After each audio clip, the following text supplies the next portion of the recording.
তওবাটা কি এটা অনেক মানুষ কিন্তু আমরা আন্দাজে করে থাকি।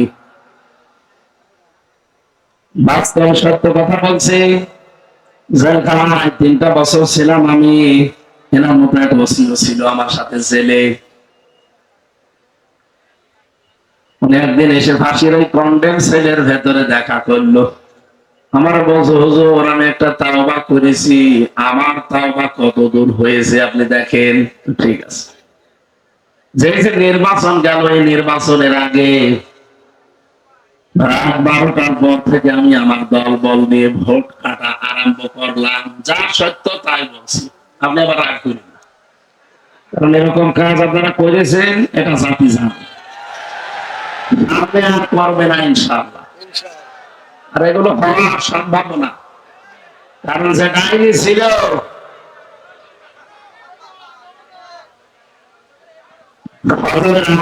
আমরা কাজ শেষ করলাম, কমপ্লিট করে বাক্সগুলো পাঠিয়ে দিলাম।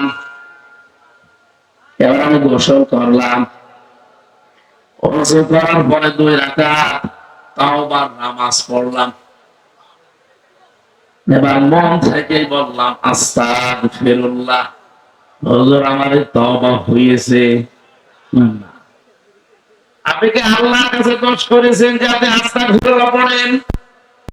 আপনি তো দোষ করেছেন হামজার কাছে। তারা বলেন না কেন?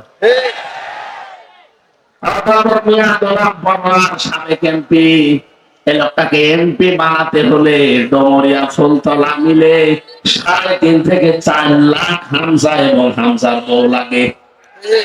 কি লাগে না?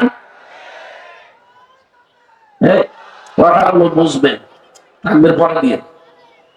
তাই বলে আমি বলছি না যে 2 আসনের ভেতরে 2 থানায় যা আছে সব আমার বউ না। তার মানে আমার মতো হামজা আপনারা আর আপনাদের স্ত্রী সব মিলে 3.5 থেকে 4 লাখ আছে আমরা জানি। এই 4 লক্ষ মানুষের কাছে আপনি দোষ করলেন, অপরাধ করলেন, যদি মাপ পেতে চান এদের কাছে গিয়ে আপনি স্বীকার করেন যে আমার ভুল হয়ে গেছে। যদি বলেন হ্যাঁ আমরা মাফ করতে পারি, প্রত্যেকে আমরা 2টা করে লাফতি দেব, তাই খাবেন, কোনো অসুবিধা নেই। কারণ আপনাকে তো মাপ পাওয়া লাগবে।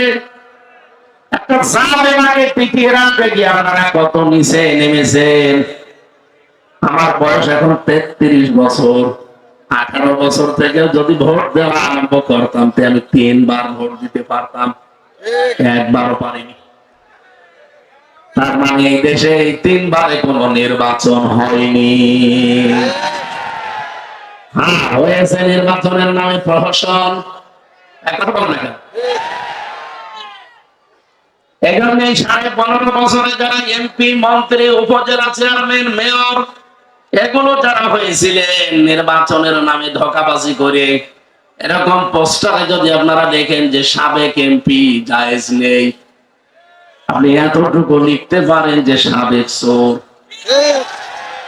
যেটা সত্য আপনি সেটা লিখবেন, অসুবিধা কি? আপনি আরেকটু বেশি লিখতে পারেন সাবেক ডাকাত। কারণ আপনি চোর ছিলেন, ডাকাত ছিলেন, এরা তামাম দুনিয়া এখন জানে। কথা বলেন না কেন?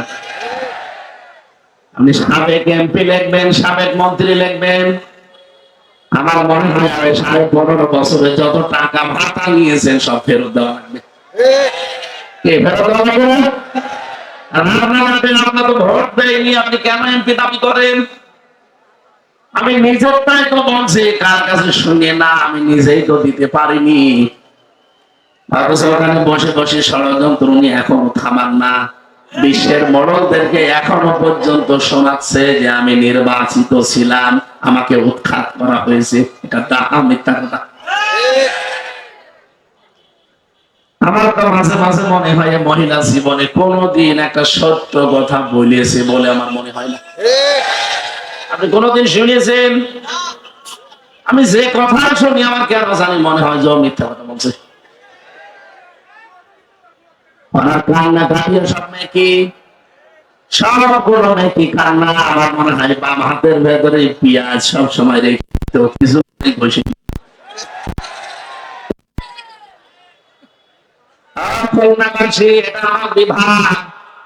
বড় কিছু করে কথা বলতে পারি এখানে কোনো ভাব নেই। এখন সারা মাসে 64টা জেলার 630টা থানায় কোনো ভয় আমার আর নেই। আগেও ভয় ছিল না, এজন্য ওরা 3 বছর আটক করে রেখেছিল। তারপর ওরা যা যা বলেছিল যদি মেনে নিতাম 3 বছর না 3 দিনই আমি বেরিয়ে চলে আসতাম। আর আমার বলেছিল যে এগুলো শুধু ম্যাজিস্ট্রেটের কাছে যে বলবেন, আপনাকে আমরা ইসলামী বিশ্ববিদ্যালয়ে আপনি আছেন, ওখানকার ওলামা লীগের সেক্রেটারি বানিয়ে দেব। কর্তা লীগের সেক্রেটারি হওয়ার দরকার নেই, আপনারা দিয়ে দেন, দেখি কতদিন থাকা লাগে। শয়তানরা যে এতদিন রাখবে কে জানে। অথচ মামলা একটা ঠনকো মামলা দিয়েছিল সন্দেহ ভাজন। এই মামলায় 3টা বছর লাল কালি দিয়েছিল আমার এই ফাইলের ওপরে। যে বিচারকই দেখে বলে না এ মামলার কোনো জামিন নেই। অথচ এই যে আগস্টের 5 তারিখের পরে এ মামলাটা তুলতে দেরি, আদালত বলছে কি দেখি বিচার করব, কোনো মাল নেই, জামিন দিয়ে দিলাম। শুধু জামিন না, বলছে একেবারে খারিজ করে দিলাম মামলা। বলতে গেলাম যে আদালত 3 বছর এই মামলা তো আপনার কাছেই ছিল, তখন তো বলেন যে মাল নেই। এখন হঠাৎ করে শুধু মামলা না সব খারিজ করে দিচ্ছে। উনি এইটাই বলতো যে হুজুর আমার হাত বাঁধা ছিল। কথা বলে না কেন? এখন আমার হাত বাঁধা নেই, যেটা সত্য আমি সেটাই করেছি। একুশটার বিচার ব্যবস্থা কোথায় নিয়েছে? হাইকোর্টের একজন বিচারপতি পর্যন্ত অবসরে যাওয়ার পরে সে বলেছে এ দেশটাকে আপনারা জাহান্নাম বানিয়ে ফেলেছেন। দেশটা যেন জাহান্নাম না থাকে। 1628 জন মানুষ এই দেশে দায়িত্বে আছে, তার ভেতরে ওসি সাহেব একজন। এই 1628টা মানুষের চেয়ার কারো যেন হাত আর বাঁধা না থাকে, সবার হাত যেন আবু সাইদের মতো খোলা থাকে।